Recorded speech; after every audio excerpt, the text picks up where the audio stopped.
It's time for the Brouhaha Sports Show. Brouhaha Sports with award-winning sports writer Dale McKee and co-host Marshall Wood. Talking sports with the legends of the game and famous sports personalities. Brouhaha. Now to Marshall and Dale with tonight's guest. Good evening, everyone, and welcome to the Brouhaha. Another day, another week, another Brouhaha show, and this week, normalcy has returned to the Brouhaha. Normalcy being spelled D-A-L-E, McKee. You're back, and I'm sure the listeners are glad. Normalcy, okay. Normalcy. We're normal. Okay. Normal. All right, so We had a great crew last week in your absence. Yeah, that's what I was almost jealous. I was thinking I was going to lose my position. Well, our guys really reached down, and when it counted, we needed them. They stepped up to the plate and knocked it out of the park. They did. They were great. I mean, they really were. Yeah. Well, to recognize great, you got to be great. That's true. There you go. Well, listen, we're glad to have you back, and we're going to talk a little bit here as we get started. Reading your sideline view, which we always enjoy. I see a couple of things out here. Of course, Ole Miss is perfect, and we're excited about that. Big game coming up this weekend against the Tigers as they go to one of the Death Valleys that we have in the United States. Sure. Is that the original one, or has Clemson got the original? Hey, you got me on that now. Okay. All right. Well, I hit you with a curve. You weren't expecting that. But anyway, Ole Miss is doing well.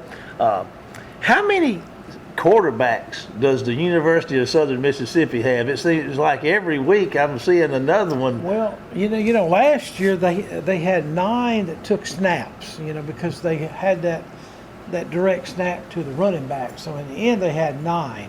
But now I do know that the Keys boy did not dress out the other night. So Lang,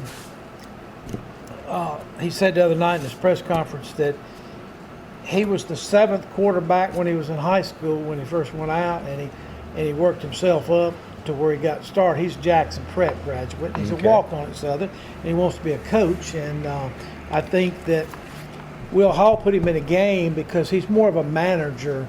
Like Will calls the play. Hey, that's the play we're gonna run. That's. Don't think about anything. Just run the play. Yeah, concentrate on that. And listen, he comes in. I mean, the first series he was in was kind of bad. He was back on a 6 or 7, but it got worse than the next series. He was on a 5. but when he was on that series, he took him 95 yards for a score. Of course, Frank Gord took in about 30 of it. Yeah, it doesn't hurt having him in the backfield, toting the rock for doggone sure. But Lane's got a great story. Walk on making it. And he led his team to victory. So he'll always remember that. I'm sitting here, and in your Dale, I appreciate you including the Mississippi College report stuff in here, my history. Especially when they're winning, huh? Yeah, I mean, all of a sudden they're at 4-3 and 3-1. I mean, and they beat Valdosta, and that's Valdosta used to be one of the kingpins in that division. So. Yeah, 49-40. Yeah. Wow, I'm excited about the Choctaws. Yeah. Anything else in here that you'd like to talk about in your sideline view before we talk about tonight's guest, or do you want to get to that? Well, I just think 2 things that need to be recommended. Delta State's in the top 10 of the country. They're undefeated in their division, and they beat West Alabama last week. It was probably their closest game of the year. And they should have a pretty easy one this week. They go to Shorter Thursday. That's over in Georgia, if you didn't know. Shorter. I don't know if you've ever been to Shorter College, but it's over in Georgia somewhere. I've heard of Shorter. I couldn't tell you where. But anyway, Mississippi College got a tough one this week in West Florida. Of course, Jackson State rolled again, and they're ranked number 1 in the HBCU poll, and then they're like number 7 or 8 in the Division II NCAA poll. It's got like North Dakota State, South Dakota, and all those people in there. So I think everybody's on a good run. But hey, listen, I think Ole Miss 7-0, and they've got a real difficult schedule the next 5 games. It starts getting tough. They could lose all of them, or they could win all of them. But anyway, that was interesting stuff happened this weekend. I mean, it was excitement. USC got beat, and Alabama got beat. Yeah, sure did. Vols stepped up and got her done.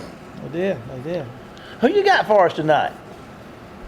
Jim Galliger Jr. Jim Galliger Jr., golf man. He's a golfer, and we hadn't had a golfer on here, so Yeah. I wanted to get a golfer on here. Yeah. I thought Charlie would talk about golf last week, but because he's the kind of pro golfer in Waynesboro. He's a club champion. Yeah. I mean, he's won the club championship here in Waynesboro, so he's no stranger to the success on the links. Oh yeah. And so, but Gallagher, he might have a little bit more. I don't know. He might play a little better game than Charlie, and so I got him on the show.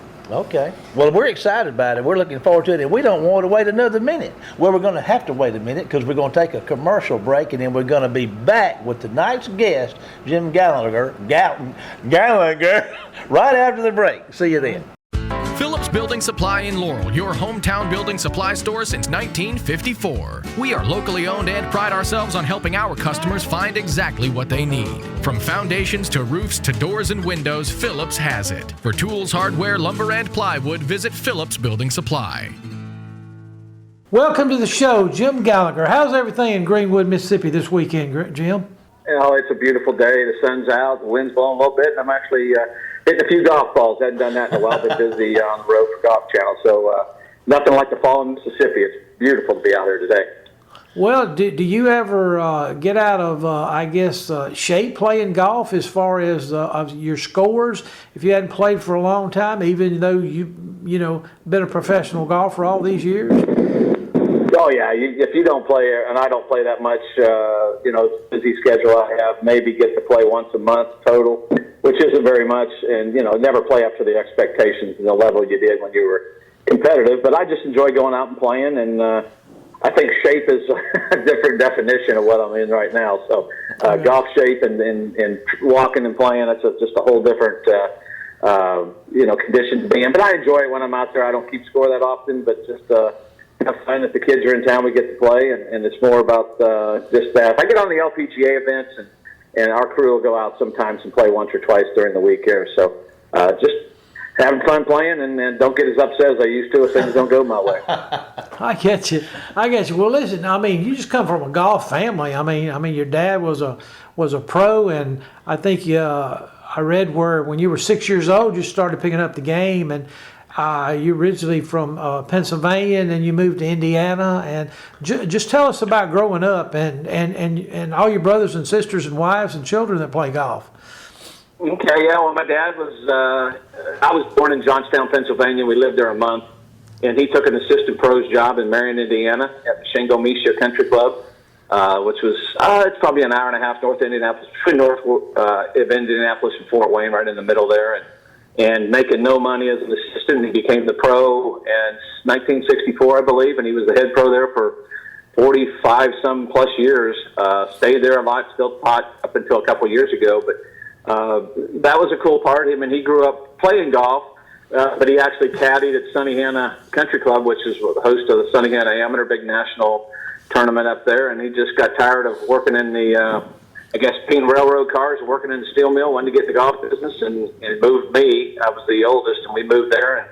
And like you said, picked up golf pretty early. I think I played my first time when I was about, 5 or so. But just kind of, in Indiana, you played basketball in the winter, and you played golf the rest of the time. But, growing up, if we could get a chance if we saw grass and no snow, we went out and played. It didn't matter what temperature it was. So then my brother came along. He's about 4 years younger. My little sister's, I think she's 7 years younger than I am.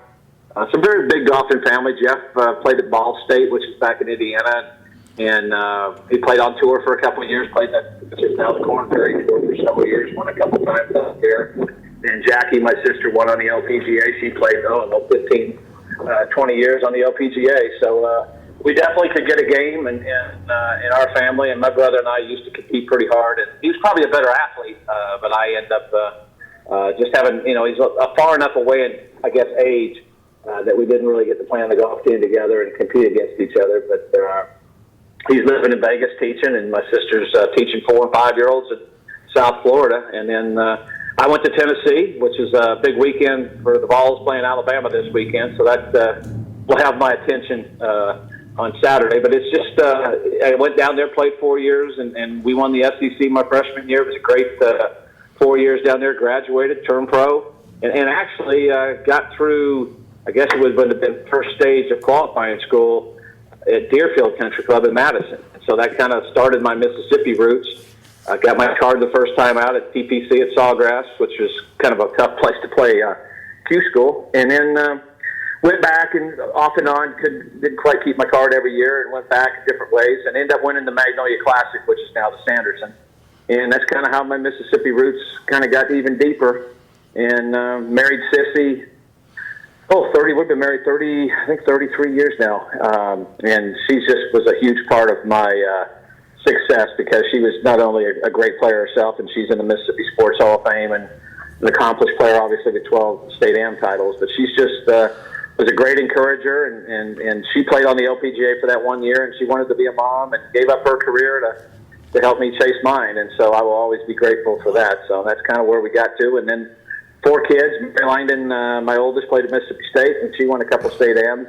Thomas played high school golf, good little athlete. He's now running the Christian Boys Camp, Camp Alpine up in just south of Chattanooga. And then Kathleen played at LSU. She won a couple state AMs. She's married north of Baton Rouge, and Elizabeth's still at Mississippi State. So she doesn't play, but she's probably had the best swing of all of them early on. We always tease her about being the legacy breaker, if there's such a thing. So we had fun with that. She doesn't like. I think it was our minister of education kind of tagged her with that, the legacy breaker. So she kind of ran with that. But we get together and try to play a little bit of golf. But it's just, we're a pretty tight knit family, and watching them play sports and golf and all that was just so great. I know I got long-winded on that, but that's kind of our life. And now I've gone to work for the Golf Channel, been with them 8 years, and it's been fun staying in the game and covering everything from LPGA to college golf, men's and women's, and then PGA Tour and maybe some champion stuff. So get to do a little bit of everything and staying in the game and having fun doing that. Well, you mentioned a couple things, and you mentioned some things, but you didn't mention them at all. But you and your wife, isn't that an odd situation for her and you to be on the tour? And also, I don't know if it happens a lot, but also your sister won a tournament, and you won almost 9 tournaments. And also now you and your wife are in the Hall of Fame. That's a lot of connections that a lot of people never achieve. And of course, I do want to tell our listeners that you're in 7 Hall of Fames, and that's quite a lot, And so, not many people get in one. And so I just thought your family history of golf was just extraordinary. And then you've got children playing at Mississippi State and LSU, which anytime you play in the SEC, it's a pretty good deal. But listen, yeah, it's really cool. I don't want to interrupt you. It's really cool, like you said, and I've left some stuff out there. But when Sissy and I were first married, she went to the LPGA and I went to the PGA Tour, and that was tough. She was in Hawaii, I might be in Florida, and we didn't see much of each other. And this is a true story, and I know it sounds crazy in today's world because we didn't have cell phones then. I was in the Atlanta airport at the same time she was, not really realizing it. And one of her friends goes, "Jim just walked by." And we hadn't seen each other in 2 weeks. And it was just like, "Hey, what's going on?" And it just sounds so bizarre that we knew we were kind of flying at the same time, but you don't really connect like you do with cell phones. And that's a pretty wild story. But, we got to be at the White House during the Ryder Cup and the President's Cup and to hang out. And we actually, and this is no lie, we actually got to sit in the Oval Office with President Clinton, which, now you would never get anything like that. So my golf has taken me to places that a kid from growing up in Indiana and now living in Mississippi could never have dreamed of. I've been very blessed with all those, the accomplishments you said. And like I said, Sissy's a huge part of that. And I'm as proud of her and just like my kids as what I've accomplished. And it's fun. She's still playing competitive and still winning. And someone teased me the other day on Twitter, she's the most accomplished golfer in her family, but she definitely has more trophies.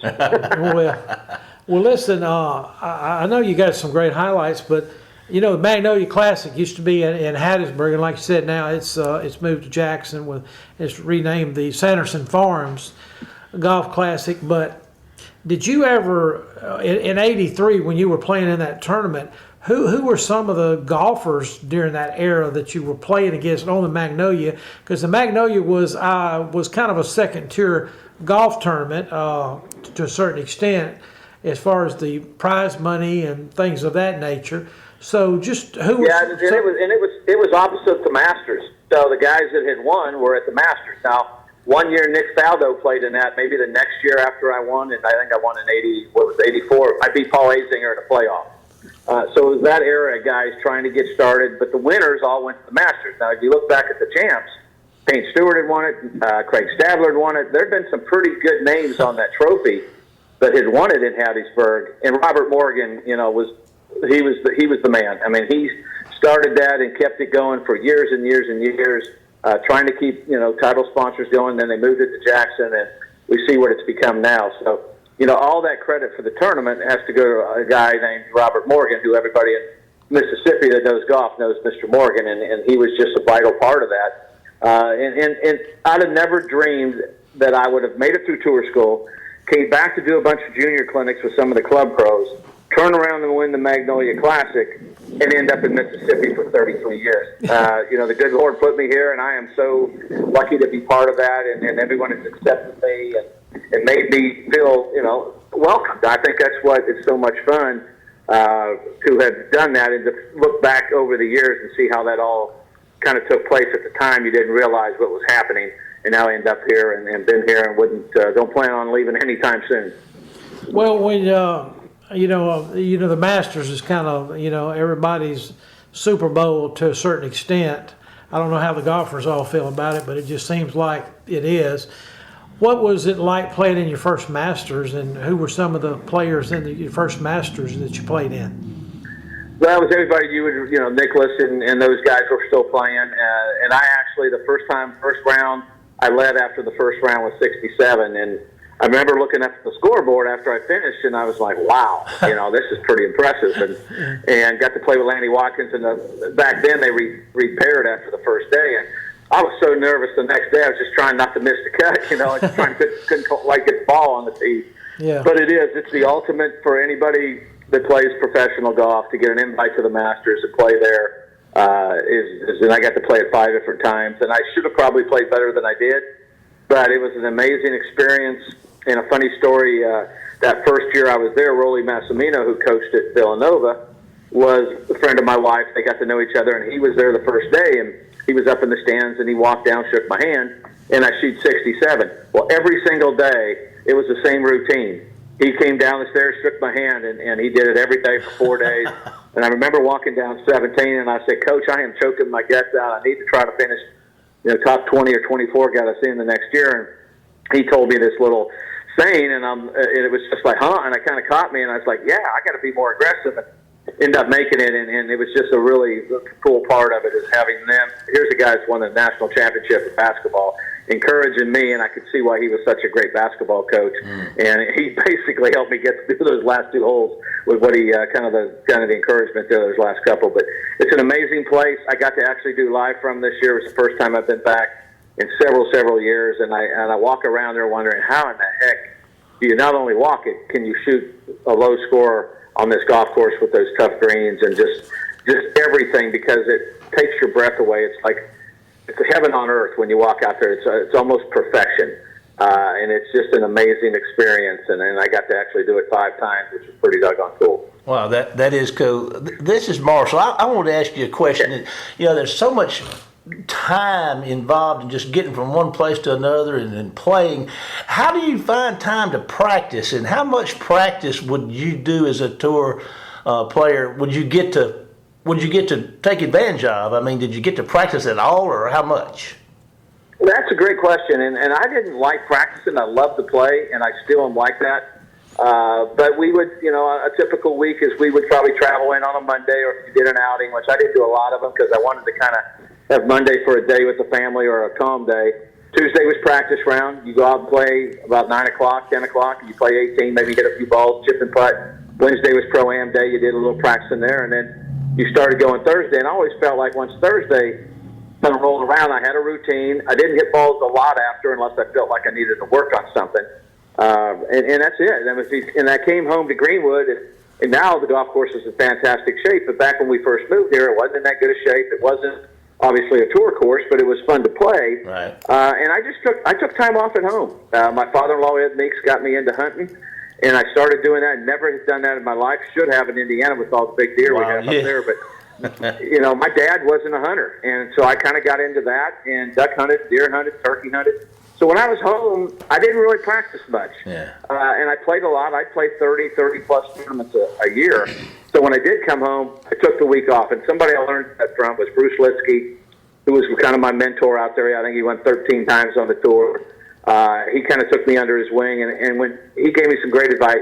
He taught me that you could be a top-notch player, be a great father, a great husband, and do all those things at the same time. And when he came home, he'd not play in the U.S. Open, take the summer off, spend the whole summer with his kids, come back in the fall and be just as sharp. So the main thing he said is when you're out on the road, your mind has to be on the road, out here playing and thinking about that. When you're home, your mind needs to be at home with your family. So that was great advice.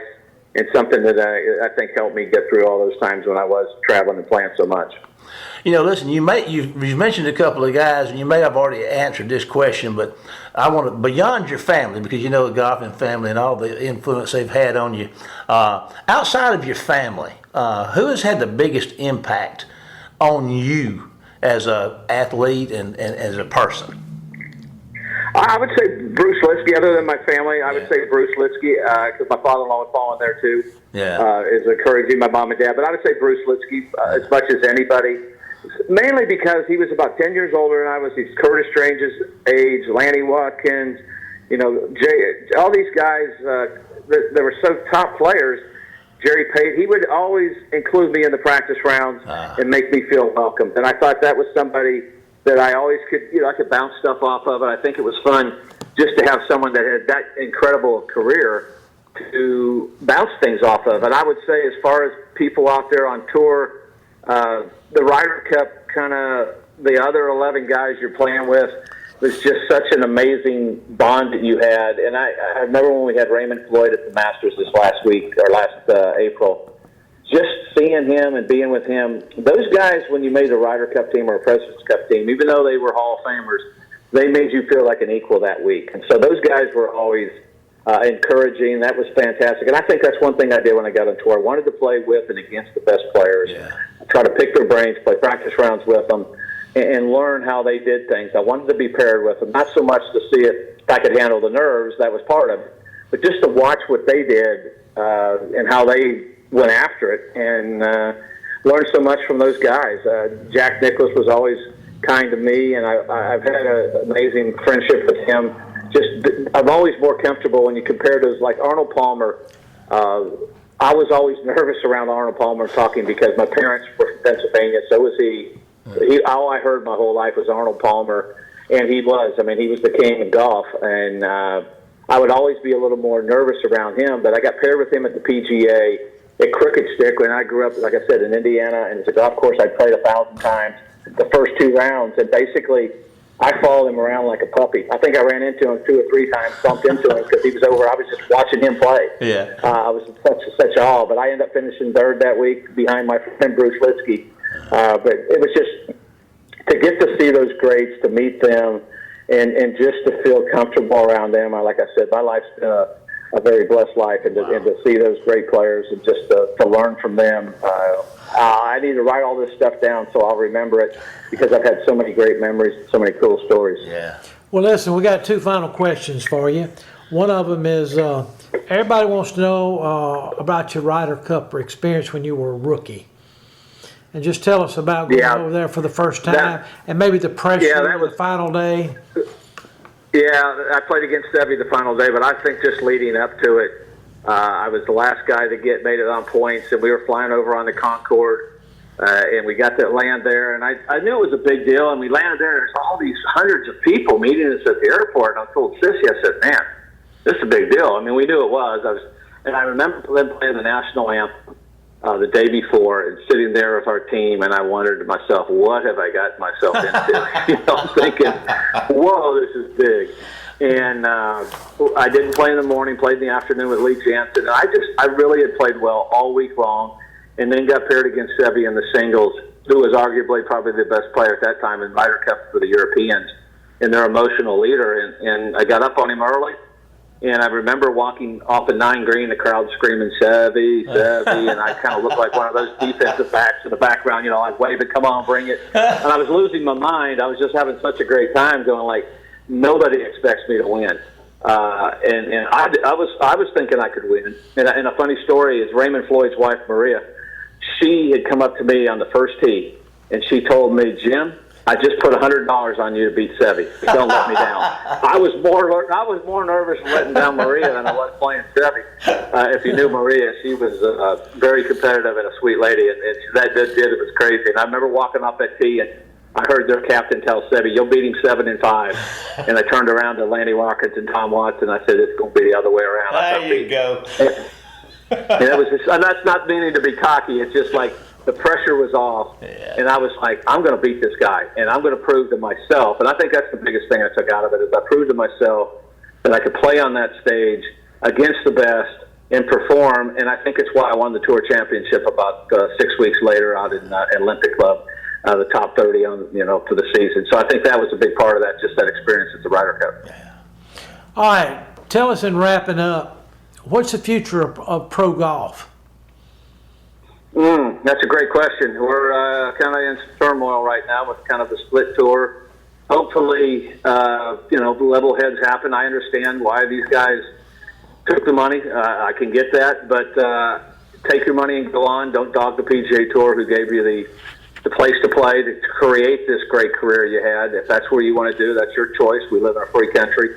You don't have to agree or disagree with where the money comes from and all that, but up to that point, I think the golf was in great hands. It was doing so well, and now this is kind of, I think the bickering's what people get tired of. And you'll have the younger crew that like the live golf, and you'll have the guys 40 and over who are big PGA Tour guys. So, I mean, it's kind of split right now. It's a shame, but I think if you look at it big picture, I think you're going to see a lot of young people have an opportunity now that some of these guys have left to be the next star. No one knew who Cam Young was last year.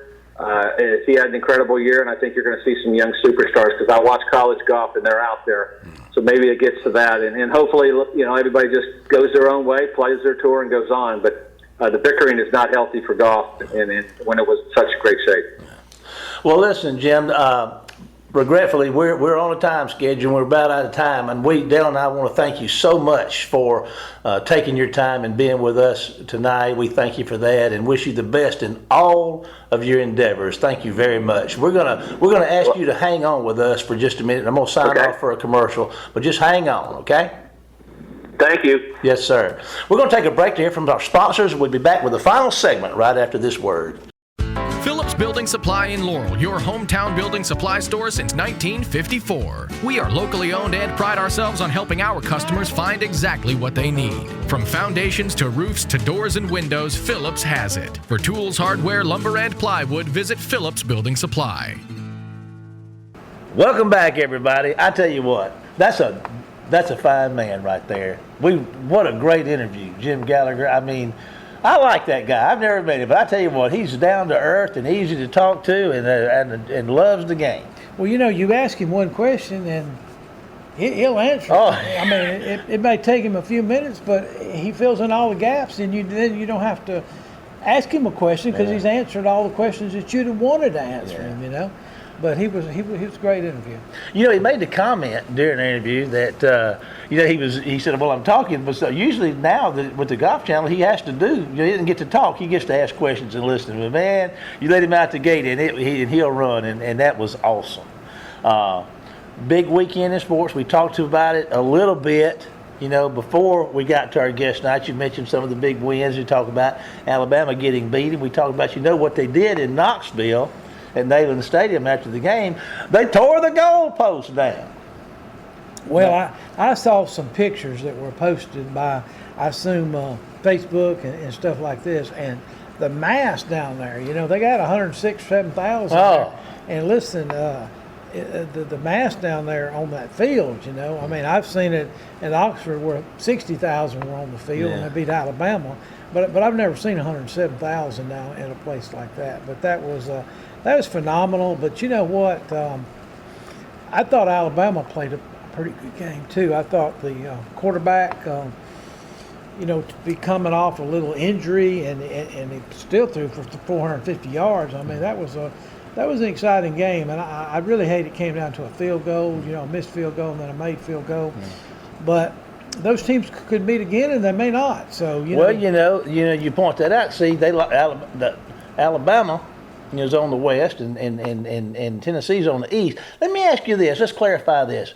Does a loss to an other division side, does that count in one's ability to make it to the playoffs? I mean, do they count the SEC losses? It's not by division; it's by the whole. It's by the whole deal. By the whole deal. So yeah. that loss. Yeah, Alabama's got one loss. That's a big deal. It is, and so some years you have a good schedule. Like I think this year Ole Miss has got Vanderbilt and Kentucky. Mississippi State had Kentucky and Georgia. They hadn't played Georgia yet. But State had a pretty good schedule this year, but they got a little difficult one this year. So it all evens out. It may not even out in the same year. Going back though, so if Tennessee beats Georgia, they'll probably win the East if that's what you're asking. Yeah. So what's got to happen for Alabama to play them again? And Alabama got to win out. Alabama's got to win out, and I would think, because I don't think 2 losses will get you anywhere, but it could this year. You just never know. LSU got to Atlanta one year with 2 SEC losses, but there's got to be a lot to go into it.